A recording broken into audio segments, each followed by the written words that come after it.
दोस्तों, किसी के भी मन की बातें जानने के लिए 3 तरीके होते हैं, लेकिन इन तीनों तरीकों को समझना अति आवश्यक है। यदि आप इन तीनों तरीकों को समझ लेते हैं, तो आप किसी के भी मन की बातें बड़ी ही आसानी से जान सकते हैं, समझ सकते हैं। तो चलिए इसे एक कहानी के माध्यम से समझते हैं।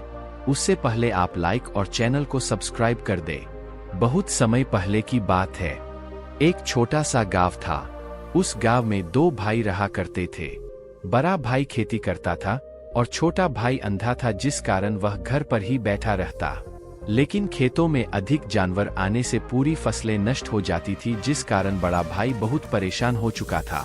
तभी उसे एक तरकीब सूझी। एक दिन उसने सोचा, खेतों में से इन जानवरों को भगाने के लिए क्यों ना अपने छोटे भाई की मदद लूं। वैसे भी छोटा भाई अंधे है, अगर वह खेत में बैठे रहेंगे और जानवरों की आहट आने पर वह उन्हें जोर से चिल्लाकर भगा सकते हैं, जिससे हमारी फसलें बच सकती है। इसलिए उसे मैं खेत में बिठा देता हूँ। ये सब सोच विचार करने के बाद उसने अपने खेत में ही एक छोटी सी झोपड़ी तैयार की और अपने अंधे भाई को उस खेत में बैठा दिया और उनसे कहा, भाई, यदि कोई जानवर की आहट तुम्हें सुनाई दे तो तुम जोर जोर से चिल्लाना। यह सुनकर वह जानवर यहाँ से भाग जाएंगे और हमारी फसलें नष्ट होने से बच जाएगी। छोटा भाई अपने बड़े भाई की बात मान लेता है और वो उस दिन से खेत में ही रहना शुरू कर देता है। जब भी किसी जानवर की आहट उसे सुनाई देती तो वो तुरंत जोर जोर से चिल्लाना शुरू कर देता, जिससे वह जानवर उसके खेतों से भाग जाते। ऐसा करते करते कई दिन बीत चुके थे। तभी एक दिन उसके खेत में एक हिरन भागता हुआ आया और वह खेत के बांध को तोड़कर वहां से भाग गया। लेकिन उसी हिरन का पीछा करते हुए एक राजकुमार भी उस खेत में आ पहुंचा। तभी राजकुमार की नजर उस अंधे भाई पर पड़ती है। राजकुमार उस व्यक्ति से कहता है, देखो, मैं यहाँ पर एक जानवर का पीछा करते हुए आया हूँ। क्या तुमने उस जानवर को यहाँ पर देखा है?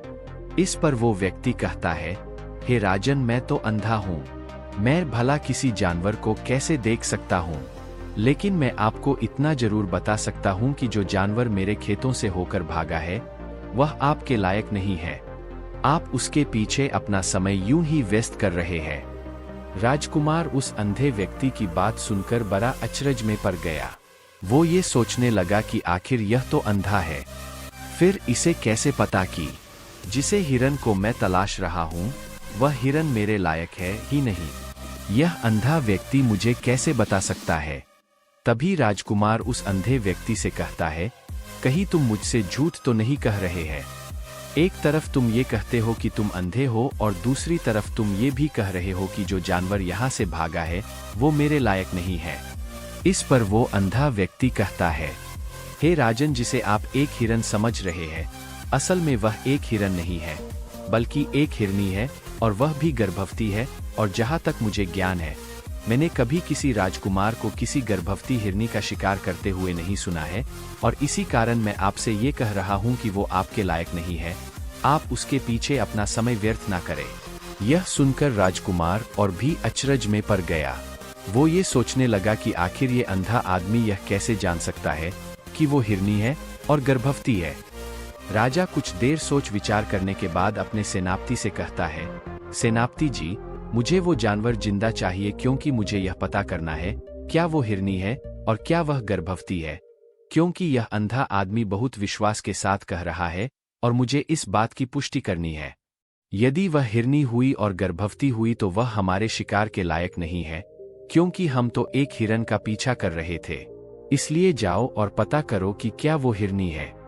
सेनापति राजकुमार से आज्ञा लेकर आगे की ओर बढ़ चलता है और कुछ देर बाद जब वह वापस लौट कर आता है तो वह राजकुमार को कहता है, हे राजकुमार, इस अंधे आदमी ने जो भी बातें कही है वो बिल्कुल सही है।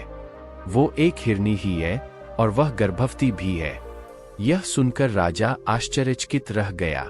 उसे समझ नहीं आ रहा था कि आखिर अंधा आदमी कैसे पता कर सकता है कि वह जानवर एक हिरनी है और तो और वह गर्भवती है। भला एक अंधा आदमी यह कैसे देख सकता है, यह कैसे जान सकता है? आखिर इससे यह कैसे पता चला? ऐसे कई सारे प्रश्न अब राजकुमार के मन में उमड़ने लगे। अब राजकुमार ने यह ठान लिया था कि मुझे इस बात की तह तक पहुंचना ही है कि आखिर ये अंधा आदमी कैसे जानता है कि वह जानवर एक हिरनी है। ये सोचकर राजा उस अंधे आदमी के पास जाता है और उस अंधे आदमी से कहता है, देखो मैं ये तो नहीं जानता कि तुम सचमुच अंधे हो या नहीं, लेकिन मैं तुमसे एक बात जानने आया हूँ, क्या तुम मेरे प्रश्न का सही सही जवाब दोगे? इस पर अंधा व्यक्ति कहता है, हे राजन, आप जो कुछ पूछना चाहते हैं मुझसे पूछ सकते हैं, मैं आपको बिल्कुल सच सच जवाब दूंगा। इस पर राजकुमार कहता है, देखो एक तो तुम कहते हो कि तुम अंधे हो और दूसरी तरफ तुमने यह बता दिया कि जिस जानवर का पीछा मैं कर रहा हूँ वह एक हिरनी है और वह गर्भवती भी है। आखिर तुम्हें यह कैसे पता चला? तुम्हारे खेत में और भी तो जानवर आते होंगे और भी तो जानवर यहाँ से गुजरते होंगे, फिर तुमने यह कैसे अंदाजा लगाया? तभी वह अंधा व्यक्ति राजकुमार से कहता है, हे राजन, आप जिस हिरनी का पीछा कर रहे थे वही हिरनी जब मेरे खेत में आई, उसकी रफ्तार और उसके भागने की आहट से मुझे यह एहसास हो चुका था कि यह एक हिरनी है और मेरे खेत की जो बांध है वह बहुत छोटी है, उसकी ऊंचाई ज्यादा नहीं है। यदि कोई हिरन होता तो उस बांध को बड़ी आसानी से लांघ जाता, लेकिन वह हिरनी इस बांध को तोड़कर भागी है और यदि वह इस बांध को छलांग लगाकर पार करने का प्रयास करती तो इससे उसके बच्चे को खतरा होता, और इसी बात से मैंने ये पता लगा लिया कि वह गर्भवती है। इस कारण वह ज्यादा ऊंची छलांग लगाकर मेरे खेत की बांध को तोड़ते हुए भाग गए। इस पर राजकुमार के मन में एक और प्रश्न उठा। राजकुमार ने कहा, किंतु तुम्हें कैसे पता चला कि वह एक हिरनी ही है और भी तो कोई जानवर यहाँ पर आ सकते हैं? इस पर वह अंधा व्यक्ति कहता है, हे राजन, मैं पूरा दिन सुबह शाम यहीं पर बैठा रहता हूँ और मेरी सुनने की शक्ति बहुत तेज है। मैं ये जानता हूँ कि कौन सा जानवर मेरे खेत में आया है और उसी के आधार पर मैं जोर जोर से चिल्लाता हूँ ताकि वो मेरे खेत से भाग जाए और मेरे खेत की फसलों को नष्ट ना कर पाए। राजकुमार अंधे आदमी का यह जवाब सुनकर पूरी तरह से संतुष्ट हो चुका था। वह मन ही मन यह सोच रहा था कि आदमी भले ही अंधा हो लेकिन यह तो बड़ा ज्ञानी मालूम पड़ता है, इस आदमी से कुछ ना कुछ तो काम निकलवाना ही चाहिए। यह विचार लिए हुए राजकुमार वहां से वापस अपने महल की ओर लौट जाता है। राजमहल पहुंचते ही अगले दिन राजकुमार उस अंधे व्यक्ति को बुलाता है और उससे कहता है, आप तो बड़े ज्ञानी व्यक्ति है, आपको किसी भी बात का पता बड़ी आसानी से चल जाता है। आज मैंने आपको यहाँ पर इसलिए बुलाया है क्योंकि मैं आपसे ये जानना चाहता हूँ कि मेरी पत्नी पतिव्रता है या नहीं। इस पर वो अंधा व्यक्ति कहता है, हे राजन, यह कैसा प्रश्न हुआ? इस पर राजा कहता है, मैंने आपसे बिल्कुल उचित प्रश्न किया है, मुझे इस प्रश्न का उत्तर दीजिए। इस पर वो अंधा व्यक्ति कहता है, हे राजन, ये सारी बातें जाने दीजिए, आपकी शादी को इतने साल बीत चुके हैं और अब आप ये बात क्यों जानना चाहते हैं? आपके मन में ऐसे प्रश्न क्यों उठ रहे हैं? इस पर राजकुमार जिद करते हुए कहता है, देखिए, आपको मुझे इस प्रश्न का उत्तर तो देना ही होगा। यदि आप मुझे इस प्रश्न का उत्तर नहीं देंगे तो आपको मृत्यु दंड दे दूंगा। राजकुमार के मुख से यह बात सुनकर वह अंधा व्यक्ति कहता है, हे राजन, यदि आप इस प्रश्न का उत्तर चाहते हैं तो उसके लिए आपको मेरा एक काम करना होगा। राजकुमार कहता है, बोलो, मुझे क्या काम करना होगा? इस पर व्यक्ति कहता है, इसके लिए आपकी पत्नी को मेरे साथ कमरे में अकेले छोड़ना होगा। उस अंधे व्यक्ति की यह बात सुनकर राजकुमार पहले तो क्रोधित हो जाता है, लेकिन फिर कुछ सोच विचार करने के बाद वह उस व्यक्ति की बात मान लेता है और अपने सेनापति को आदेश देता है, सेनापति जी, इस व्यक्ति को और मेरी पत्नी को एक कमरे में कुछ देर के लिए अकेला छोड़ दे। सेनापति बिल्कुल वैसा ही करता है। अब राजा की पत्नी और अंधा आदमी एक कमरे में बंद हो चुके होते हैं। तभी वो अंधा आदमी राजा की पत्नी से कहता है, मुझे आपको छूना है। इस बात पर रानी अत्यधिक क्रोधित हो जाती है और उस अंधे आदमी को वो पकड़ पकड़ कर पीटने लगती है, कभी हाथों से तो कभी लातों से तो कभी पटक पटक कर। इस तरह से उन्होंने उस अंधे आदमी की खूब पिटाई की। उसके बाद किसी तरह से वह अंधा आदमी अपनी जान बचाकर वहां से भाग निकलता है और वह राजकुमार के पास पहुंचता है और वह राजा से कहता है, हे राजन, आपकी पत्नी पतिव्रता नहीं है।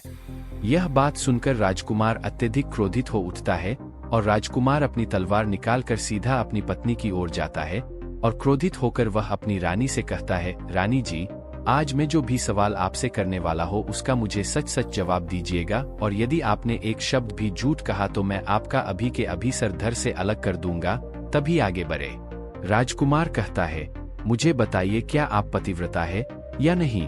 इस पर रानी कहती है, हे राजन, आप भले ही मुझे जान से मरवा दीजिए, लेकिन मैं पतिव्रता नहीं हूँ। राजकुमार यह बात सुनकर बहुत खुश हुआ, क्योंकि उस अंधे आदमी ने जो भी कहा था वह बिल्कुल सच था। यह बात सुनकर तुरंत ही राजा उस आदमी के पास पहुंचता है और आकर उस अंधे आदमी से कहता है, तुम्हें कैसे पता चला कि मेरी पत्नी पतिव्रता नहीं है। इस पर वह अंधा आदमी कहता है, हे राजन, बड़ी सीधी सी बात है। मैंने तो आपकी पत्नी से बस इतना ही कहा था कि मुझे आपको छूना है, और इस बात पर वह इतना क्रोधित हो उठीं कि उन्होंने गुस्से में आकर मुझे लात घूंसों से पीटना शुरू कर दिया। और भला कोई औरत किसी और मर्द को कैसे छू सकती है। लेकिन उन्होंने ना आप देखा न ताब, बस लात घूंसे मुझ पर बरसाने शुरू कर दिए। वह भी तो एक छूना ही हुआ, और एक पतिव्रता नारी कभी भी पराये मर्द को नहीं छूती। जब मैंने उसे छूने के लिए कहा था तो वह उस वक्त मुझे मना कर सकती थी, लेकिन उन्होंने तो मुझे पीटना शुरू कर दिया, और देखते ही देखते उन्होंने मेरे पूरे शरीर को छू लिया। अब आप ही बताइए, ऐसी स्त्री भला पतिव्रता कैसे हो सकती है। इस पर राजा कहता है, तुम तो बड़े ज्ञानी मालूम पड़ते हो। इसी के साथ राजा ने उस अंधे व्यक्ति से एक के बाद एक सवाल पूछता। कुछ समय के बाद राजकुमार उस अंधे व्यक्ति से आखिरी प्रश्न पूछता हुआ कहा, अच्छा ठीक है, चलो तुम मेरे एक आखिरी प्रश्न का जवाब और दे दो। यदि तुमने मुझे इस प्रश्न का सही सही जवाब दे दिया तो मैं तुम्हें यहाँ से जाने दूंगा। आगे राजकुमार उस अंधे आदमी से कहता है कि तुम मुझे यह बताओ, क्या मैं सच में अपने पिताजी का ही बेटा हूँ या फिर किसी और का। इस पर वह अंधा भी कहता है, हे राजन, इस बात से आपका क्या लेना देना। आप किसी की भी औलाद हो, आखिर आप है तो इस राज्य के राजकुमार, इसलिए इस प्रश्न को जाने दीजिए। लेकिन राजा कहता है, नहीं, मुझे इस प्रश्न का सही सही जवाब चाहिए, अन्यथा यह प्रश्न मुझे हमेशा परेशान करता रहेगा। इसलिए मैं इसका सही सही जवाब जानना चाहता। यदि तुम इसका सही सही जवाब दे देते हो तो तुम यहाँ से जा सकते हो, मैं तुम्हें नहीं रोकूंगा। इस पर वह अंधा आदमी कहता है, हे राजन, इसके लिए तो मुझे आपके माँ के पास भी जाने की कोई आवश्यकता नहीं है। मैं आपको अभी अभी यह बता सकता हूँ कि आप किसकी औलाद है, लेकिन उससे पहले मैं चाहता हूँ कि आप मुझसे एक वादा करें कि आप मुझ पर क्रोध नहीं करेंगे। राजकुमार कहा, मैं तुमसे वादा करता हूँ, मैं तुम पर क्रोध नहीं करूँगा। इसके बाद वह अंधा आदमी राजा से कहता है, हे राजन, आप है तो अपने ही पिता के पुत्र, लेकिन आप पर एक कंजूस सेठ की छाया पड़ी हुई है। यह सुन राजा बहुत क्रोधित हो उठा और वह तुरंत तलवार निकालकर अपनी माँ के पास जा पहुँचा। वह वहाँ पर पहुँचने के बाद अपनी माँ से कहता है, माँ, मुझे सच सच बताइए, क्या मैं अपने ही पिता का पुत्र हूँ या नहीं। यदि आपने मुझे सही सही नहीं बताया तो वह यहीं पर अपने प्राण त्याग दूंगा। मुझे बताओ क्या सच है। इस पर उस राजा की माँ कहती, बेटा, तू है तो अपने ही पिता का पुत्र, लेकिन तुम्हारे ऊपर एक कंजूस सेठ की छाया पड़ी हुई है। जब मैं एक बार नहाने के बाद अपना मुंह आईने में देख रही थी, तभी उस कांच के पीछे मुझे एक कंजूस सेठ नजर आता है, और उसी की छाया तुम पर पड़ चुकी है। ये सुन राजा बहुत खुश हो जाता है और वह तुरंत दौड़ा दौड़ा वापस उस अंधे आदमी के पास पहुंचता है और उस अंधे आदमी से कहता है, तुम्हें यह कैसे पता चला कि मुझ पर एक कंजूस सेठ की छाया पड़ी हुई है। इस पर वह आदमी कहता है, हे राजन, आपने मुझसे कई सारे सवाल पूछे जिनका जवाब मैंने आपको सही सही दिया है। यदि कोई और राजकुमार होता तो मुझे इसके बदले में ढेरों सारे इनाम मिल चुके होते, लेकिन अब तक आपने एक फूटी कौड़ी तक नहीं दी है। इस बात से ही मैंने अंदाजा लगा लिया था कि आप बहुत कंजूस हो। यह बात सुनकर राजकुमार जोर जोर से हंसने लगा और कहता है कि आप जो भी मांगेंगे वह मैं आपको अवश्य दूंगा, लेकिन मुझे यह बताओ कि तुम्हें कैसे पता चल जाता है कि कौन सी बात सही है और कौन सी गलत। तुम किसी भी बात का इतना सटीक और सही जवाब कैसे दे पाते हो।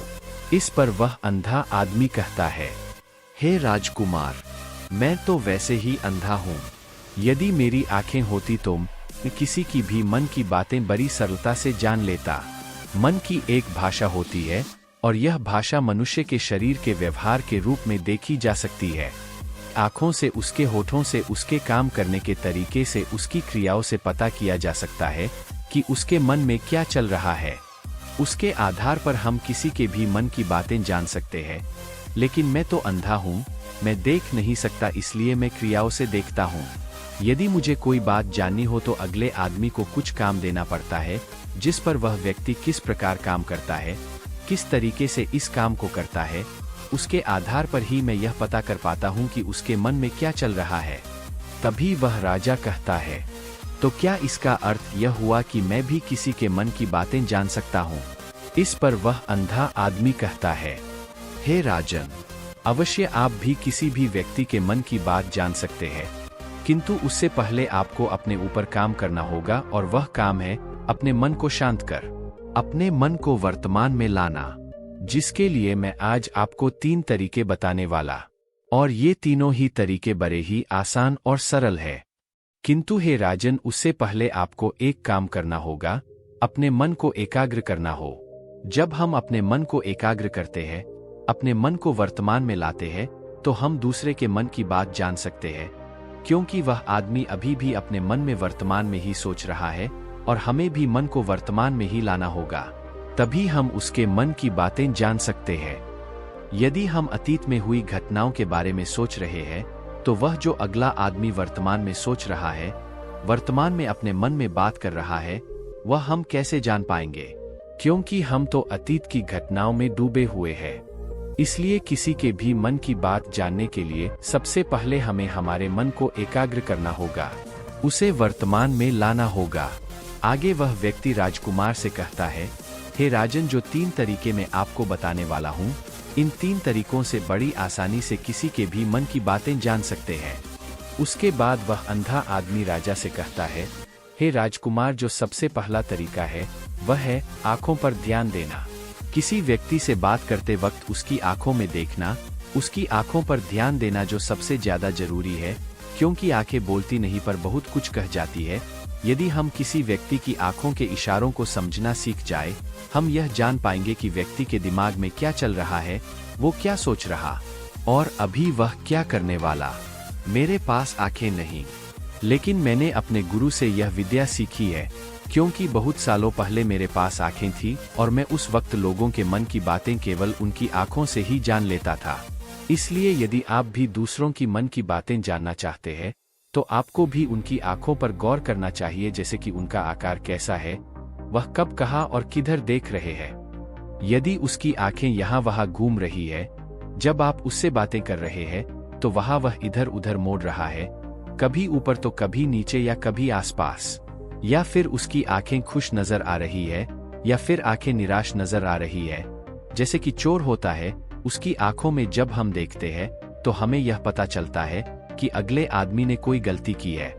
ठीक उसी प्रकार जब हम किसी चालाक व्यक्ति की आंखों में देखते हैं, तो आपको पता चलेगा कि उसकी आंखों में एक भाषा होती है।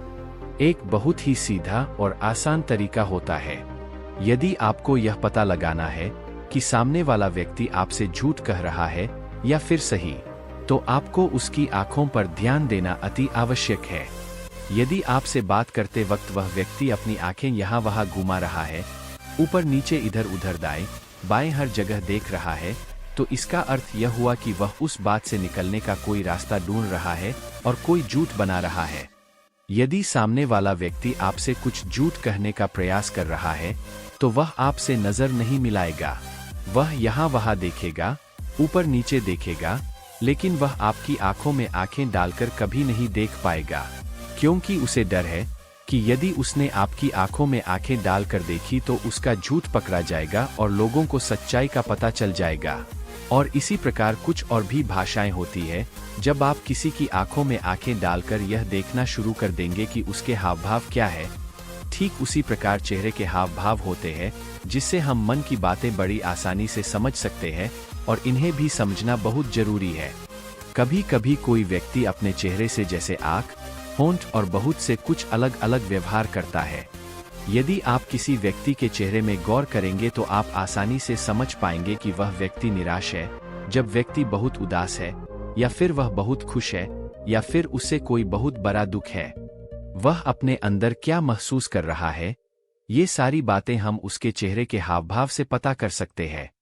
फिर चाहे इंसान जुबान से कुछ बोले या ना बोले, लेकिन आप उसके चेहरे से सब कुछ पता कर सकते हैं। आगे व्यक्ति राजकुमार से तीसरा तरीका बताते हुए कहता है, हे राजकुमार, इसी प्रकार तीसरी भाषा भी है, अर्थात तीसरा तरीका भी है, और वह है हाथों के इशारे और शरीर का व्यवहार। मन की बात समझने के लिए हमें हाथ के इशारे और शरीर के व्यवहार को समझना बहुत आवश्यक है। कोई व्यक्ति जब बात करता है तो आपने देखा होगा कि वो अपने हाथों को हिलाता रहता है, अपने हाथों से इशारा करता रहता है।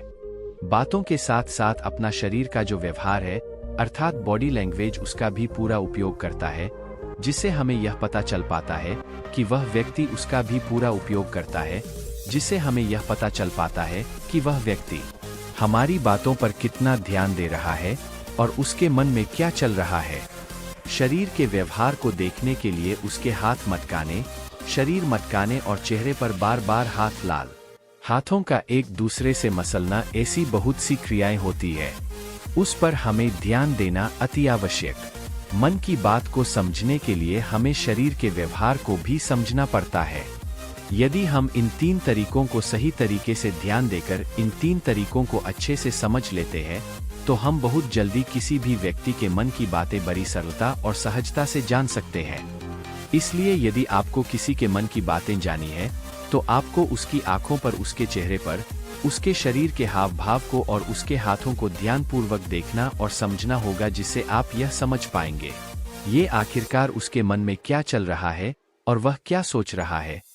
लेकिन उनसे पहले आपको अपने मन को एकाग्र करना होगा, शांत करना होगा और अपने मन को वर्तमान में लाना होगा।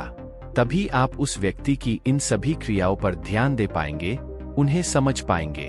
अन्यथा आप यदि अतीत की घटनाओं में व्यस्त है, भविष्य की योजनाओं में व्यस्त है, तो आप उस व्यक्ति के हाव भाव पर कभी ध्यान ही नहीं पाएंगे और ना ही आप कभी यह समझ पाएंगे कि आखिर उस व्यक्ति के मन में क्या चल रहा है, वह क्या सोच रहा है।